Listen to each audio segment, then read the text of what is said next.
Bonjour Gilles. Bonjour Jean-Pierre. Bonjour. Écoute, on arrive à mi-mandat, là. Je sais que toi, c'est particulier là, parce que tu as été élu l'année dernière, mais dans tes plans, comment ça se passe à date?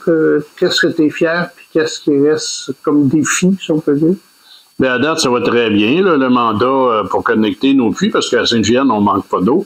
Et pour prévenir le coût avec le développement, bien, on avait 2 puits qui étaient creusés en 2020, dans mon premier mandat, qui sont creusés dans une autre nappe phréatique. Okay. Et on est en train de les brancher. Le mandat est donné tout. Donc, on a une bonne capacité en eau potable à Sainte-Julienne. Ça, j'en suis très fier. Présentement, on est en train de négocier avec la fabrique pour tomber propriétaire que la municipalité soit propriétaire de l'église et du presbytère. Les projets ils avancent très bien. Fait que la suite devrait peut-être être conclue après les fêtes ou juste pour les fêtes. Okay. On a beaucoup de projets sur la place présentement. C'est sûr que là, on va tomber en budget là, pour l'année prochaine. C'est toujours notre souci, c'est d'éviter les augmentations de taxes. On va voir où on s'en va avec le nouveau budget. C'est sûr que tout augmente. Hein? La Sûreté du Québec va augmenter, il faut s'en attendre. Ils vont avoir une bonne augmentation de salaire, donc ça va être affilié aux municipalités. Donc, ce ne sera pas un budget facile à faire, mais on va essayer de l'équilibrer le plus bas possible pour aider nos citoyens aussi. Là. Je veux dire ça, on a beaucoup de projets sur la table, mais beaucoup de projets que je ne peux pas parler. On a des projets commerciaux qui sont commencés, là, comme la place Ricard, là, où il va y avoir le Dolorama et Desjardins avec une clinique médicale de super infirmière. Donc ça, j'en suis très fier. Au moins, on vient de faire un pas dans le développement commercial que dans mon premier mandat, je souhaitais faire beaucoup plus grand que ça, mais que les circonstances ont fait que ça s'est pas fait. Donc, j'espère que ce développement-là va donner un signe aux promoteurs que oui, venez-vous-en à Sainte-Julienne, on a de la place pour faire du commercial à Sainte-Julienne et on est très ouvert au développement commercial. Il y a eu des travaux tout l'été sur la 25, la 125. Avez-vous des nouvelles sur la voie de contournement ou qu'est-ce qu'on peut s'attendre?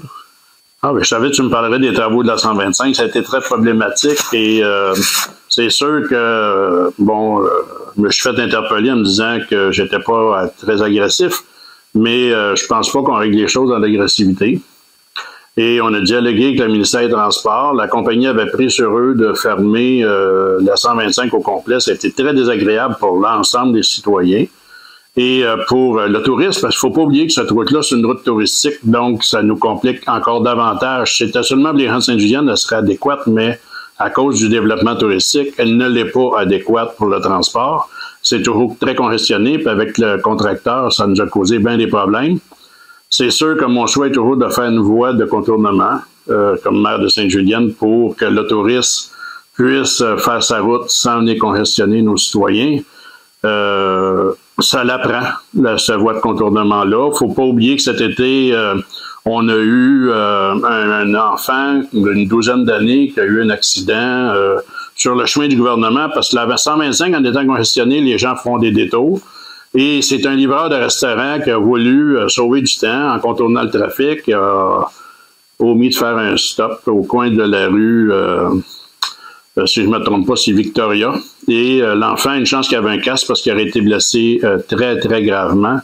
Ça l'a prévenu, le gros accident, mais c'est justement la problématique du congestionnement de la 125 qui a provoqué cet accident-là. Donc, on n'est plus en sécurité dans notre village avec cette route qui est toujours congestionnée.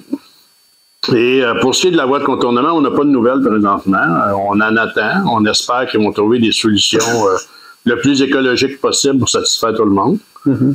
Mais avant qu'il arrive des gros accidents majeurs à Sainte-Julienne, je pense que c'est très important que cette route se fasse. Puis, dans les 2 prochaines années, là, à part la voie de contournement, si jamais ça se décide, là, c'est quoi les défis? Parce que de plus en plus, les municipalités ont des responsabilités plus grandes. On peut penser même au niveau de l'éducation. Ça passe par la MRC, mais est-ce que les municipalités ont une part de responsabilité là-dedans? Il y a des gros défis, pareil, pour les municipalités. Ben, en éducation, c'est sûr qu'on était approché de la commission scolaire. Il faudrait fournir éventuellement un terrain pour construire une école primaire. On est en train d'en faire l'acquisition. OK. Et on est en train aussi de finaliser, c'est presque fait, on est à la signature de l'entente. On achète un terrain à côté de la polyvalente Havre-Jeunesse parce qu'il faut agrandir la polyvalente Havre-Jeunesse. Okay. Donc, on est en train de faire l'acquisition d'un terrain, c'est presque signé, là, dans les jours qui viennent, ça va se faire, pour l'agrandissement de la polyvalente. Il y a aussi le 175e qui a fait que cette année, là, ça fait une grosse année pour tout le monde là, à la municipalité. Oui, ça a été une grosse année, entre autres, le 175e, en janvier, on a appris que, j'ai appris après avoir été élu en décembre que on avait le 175e à organiser. On était comme pas mal dernière minute.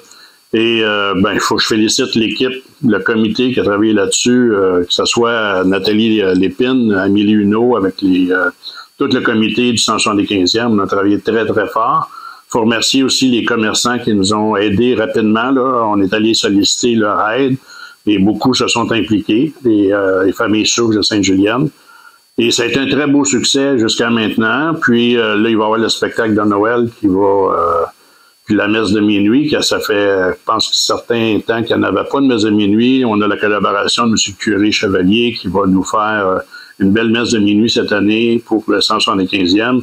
Et ça va se clore par un spectacle au mois de février, parce que c'est en février que ça va faire 176 ans, ça fait 175. Donc, c'était un très bel événement et on s'est relevé les manches puis on a réussi à réaliser ce projet-là comme ça, là, en équipe. Bon, la politique familiale. Il y a la politique familiale qu'on a mis en place, qui a été adoptée. Et dans cette politique familiale, beaucoup de projets. Il y en a qui sont faits, comme le trottoir de la rue des Roches, améliorer la circulation des piétons. Il en reste beaucoup à faire. Et c'est sûr qu'on va travailler très, très, très fort pour réaliser ce qu'il y a dans notre politique familiale afin que nos familles juliennoises trouvent leur chez eux, chez nous. C'est merveilleux. C'est une très belle politique.